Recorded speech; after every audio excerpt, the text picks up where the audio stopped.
So I bought a new whip. Okay, maybe not new. This is a 1987 Mazda RX-7, one of the most iconic Japanese sports cars ever built. Now the problem is this thing has been sitting around for over 10 years, smells like something's died inside, and it's absolutely packed with mouse nests, and according to the previous owner, the rotary engine is completely locked up. So today we're gonna be dragging it into the shop, cleaning decades of neglect out of it, and figuring out whether I bought a future project car or the world's coolest lawn ornament. You guys can clearly see this is a barn find or garage find, whatever you want to call it. It is absolutely disgusting. It stinks inside, there's mouse nests in it. It has a complete engine, but before we get into any of that, I gotta spray this thing off. I mean, just look at all the dust on this. I mean, it's thick. That's like 7 layers thick. So let's wash this thing off real quick before I even try to get it inside, and then I'm gonna vacuum out the inside and try to clean it because it frickin' stinks. Yuck.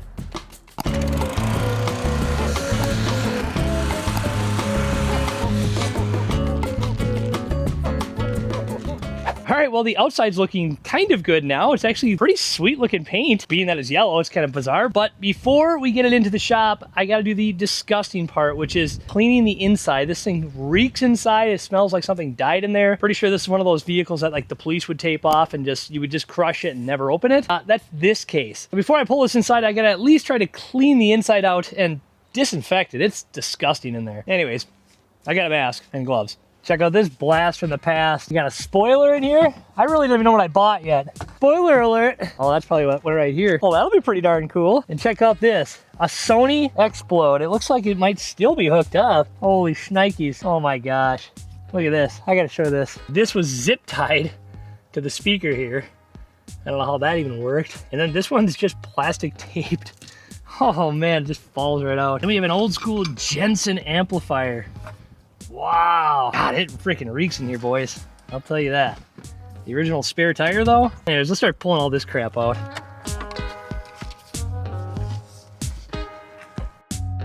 Hey, the armrest, which they look like they painted. Maroon to black. What the heck? An air freshener. Unopened, obviously. Nuts that are in here, that's not a good sign. Blue connector just busted off. Another connector. What are these? Oh, these are like racing pedals. Speaker covers with no screws in them. All right, look at this first disaster. Frickin' mouse nest galore here. What the hell is even that? Sick. Ew. Check that out though. There you go. Any ICP fans out there?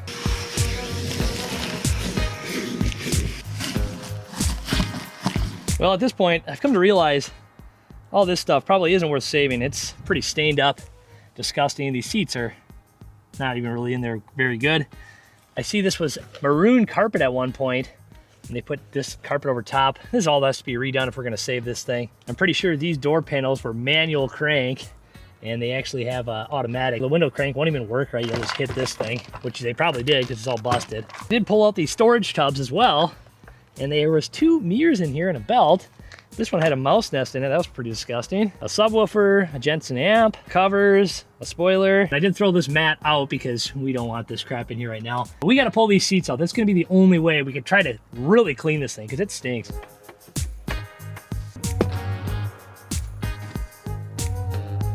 Blech. Yeah, we're not saving that. Yuck. Hey, a Zippo. Doesn't work. This carpet's gotta go. This is disgusting. I'd rather use like home carpet before I put this back in. Oh, sick. Seats are out, carpets are out, and just look how stupid these seat brackets are. So obviously aftermarket seats, but here's how they came up with the design. They just cut a huge chunk of the support out, bolted them right here, and then this bar, I don't know, they tried welding it on and it broke. That one's bolted down. Same thing on this side. I did manage to wipe down a little bit of this interior. That dash is looking much, much better. But I think now I feel more comfortable pulling this thing in the shop and not stinking at my whole shop. So I'm gonna clean them up out here. And let's wheel it into the shop. Okay, real quick, we need to see how obnoxious the spoiler is since we got it here. Kind of stay. Let's see how that looks. Yeah, it's pretty obnoxious. All right. I gotta take a break. And now before I tear into the engine bay of this old RX-7, here's a quick word from our sponsor of today's video, WOLFBOX. One of the upgrades I've been wanting to add to my truck is a tonneau cover, but I wanted something a little more premium than the typical roll-up styles. So today we're going to be installing the WOLFBOX Electric tonneau cover. Right out of the box, everything was packaged really well, and all the hardware and instructions are included. Since this is a powered retractable cover, there's a few more components than a standard tonneau cover, but the installation process was actually pretty straightforward. With all the components organized, start by cleaning the bed rails, installing the weather stripping, and then assembling the miscellaneous components. WOLFBOX does a nice job at making the installation process easy to follow, and all the work can be done with basic hand tools. The next step is to mounting the side rails and position the canister assembly in the bed of the truck, and once everything is lined up, it's simply a matter of securing the hardware and making sure the rails are properly adjusted for smooth operation.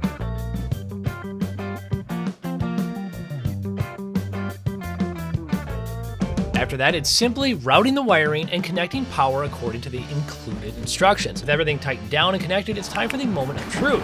The cover retracts smoothly into the canister and opens with a push of a button. Once installed, it gives the truck a much cleaner look, also keeping your gear protected from weather, and it's out of sight. The low-profile design fits the truck really well and doesn't take away from the overall appearance. It includes an LED truck bed light with adjustable colors and mood settings, and it features an auto-locking tonneau cover. Overall, I'm impressed with both the fit and the finish of the system. Prime Day is almost here, so don't miss the biggest deals of the season. Enjoy huge discounts on WOLFBOX products during Prime Day. I'll have a link down in the description along with a discount code if you'd like to learn more or pick up one for your own truck. All right, well, here's what it looks like under the hood of this thing.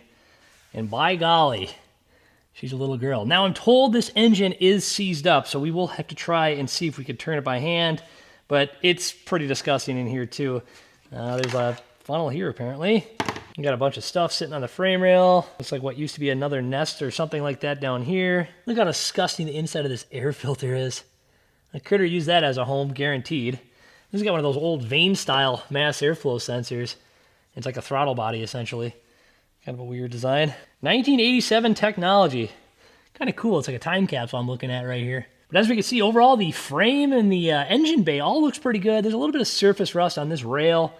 Nothing too worrisome. It all looks really good. However, this brake booster and this master, that's nice and rusty and probably should be replaced. And it even has the old style emission canister on that. It seems like one of the first things that would be deleted on one of these cars. I'm surprised it still has it, to be honest. Let me get a borrow and see if I can actually turn this engine by hand quick. All right, will she go on the crank? Oh, no. Oh! Maybe? Nope, nope. I think the pulley's just moving. Oh, boy. Well, that's certainly not good. Oh, gosh, it's seized. Ugh. All right, well, what if we sprayed some stuff in the rotor housings? Let's try that. And actually, does this thing even have engine oil in it? Oh, yeah. Looks like it's fresh oil, too. Well, fresh from probably 12 years ago. Crazy. Coolant? Oh, yeah. It's got coolant in it, too. All right, well, it's got fluids in it. Now, to be fair, I am no rotary expert here. However, I do know that these things do seize up from sitting, which this one probably is experiencing just that. I don't know what the inside's going to look like.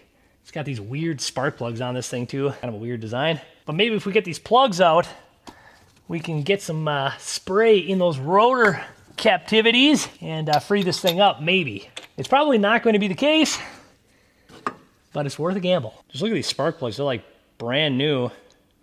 Not a lot of wear on them, so these could have been replaced years ago, and here it just sits in the locked up engine. Let's get some penetrating oil in there.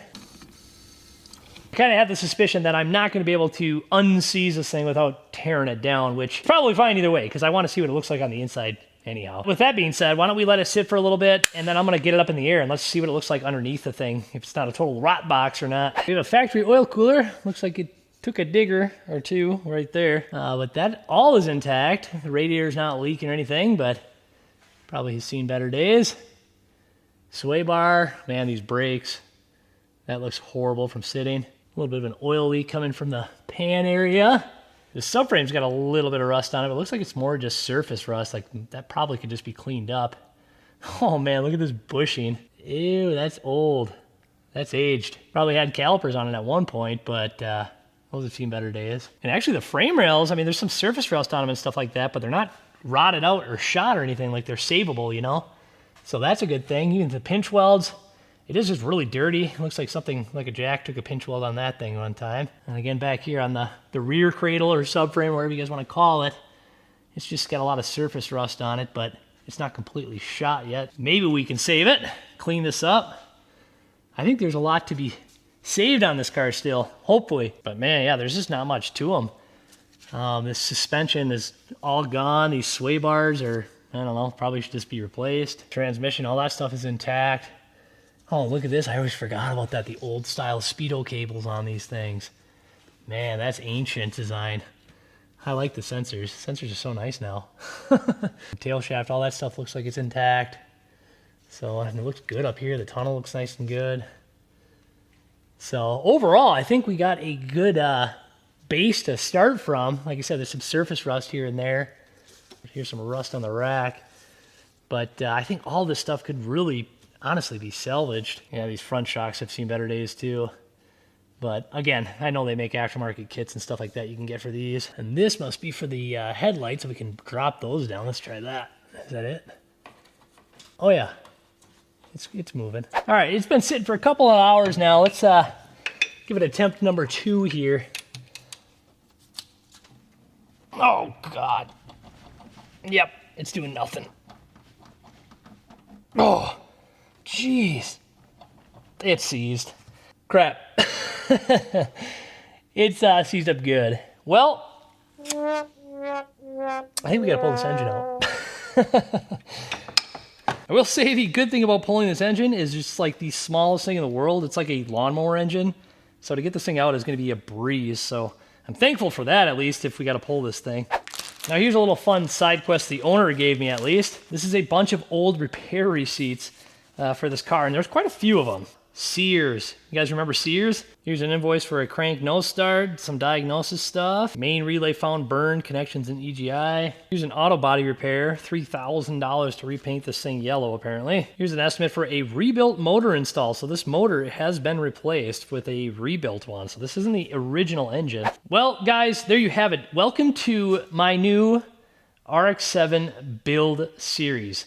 And now real quick, I'm gonna make a couple different videos on this thing. I'll pull the engine out and do an autopsy on it. That'll be its separate video. But if you made it this far into the video and wanna see more of this build, I'm gonna try my best, mind you, to keep this rotary engine alive, or maybe I can find a used one. I know this stuff is like hard to find now, so fingers crossed. Otherwise, I will probably keep the chassis around and do a swap to it. However, I kind of want to just keep it old style, traditional Mazda rotary. I think this stuff is pretty cool. I mean, the engines don't make a ton of power, obviously, but they're a great sounding engine. It'd be cool to keep this thing alive and maybe rebuild it if it's possible. Either way, that'll be a separate video to tear it apart. But I do want to thank everybody that's been watching my videos, supporting the channel, saying nice things, even the people saying the stupid stuff. That's pretty funny too. But with all that being said, I do have a bunch of products that I get from companies and things like that. They want me to promote it and sponsor it and yada yada, you name it, right? And so I always ask for extra. And the reason why I ask for extra is because I don't need all this extra crap, but maybe I can send it to some of you guys that could actually utilize some of this stuff. So here's an example. I have things like jumper packs and these boroscope cameras and a couple extra things like that, right? Now I know I'm not giving away Ferraris like everybody wants to have, and I don't think I'll ever hit that kind of level in my YouTube career. But so far, the little community I've built, I've kind of enjoyed seeing everybody's comments. You guys are from all over the world, and it's pretty cool to just bicker back and forth and see what everybody else is up to in the comments section. So with that being said, subscribe to my Facebook channel, Man vs. Cars. The reason why, not that I really care to even use it, I'll start posting more stuff on it, but I don't really have a way to use YouTube to give this stuff to people. I'm going to do a thing where it's like, show me your project car. I think that's what it's going to be, and I'm going to pick it. I did this once in the past with a scan tool where I gave a scan tool away to a subscriber or a viewer, whatever you want to call it, and it was a pain to get a hold of people because I'm using YouTube's comment section and telling these people, hey, you won, email me so I can send this to you. And it's kind of a problematic thing. You can't direct message on YouTube, which is a pain. But by having you guys subscribe on Facebook, that way I can direct message you. So I'll just do maybe a sweepstake thing on there. I'll put a thing in my YouTube community post thing too. But again, it does mean the world that you guys are staying tuned and watching these videos. That's why I keep trying to keep it interesting buying some of these old hot rods, right? Anyways, I don't want to bore you guys to death and keep talking and talking and talking. I know that's not why you're here, but stay tuned to the RX-7 build. I'm going to pull the engine out. We're going to tear that down, take a peek at it, see if we can save it. Otherwise, maybe I can find another rotary that actually works, clean the car up, fix any rust issues, maybe redo the paint on it. It's a lot of stuff moving forward, obviously. And then stay tuned. I got like a bunch of other cars that I'm going to do some quirky stuff with, which might be some good, fun entertainment videos. Like I said, follow me on Facebook. I do have a TikTok too. Follow me on TikTok. I know I got ripped off one time on a good video through TikTok, so I made one, and I don't really like that app. That app kind of sucks. So anyways, stay tuned. You might win some free shit. Adios.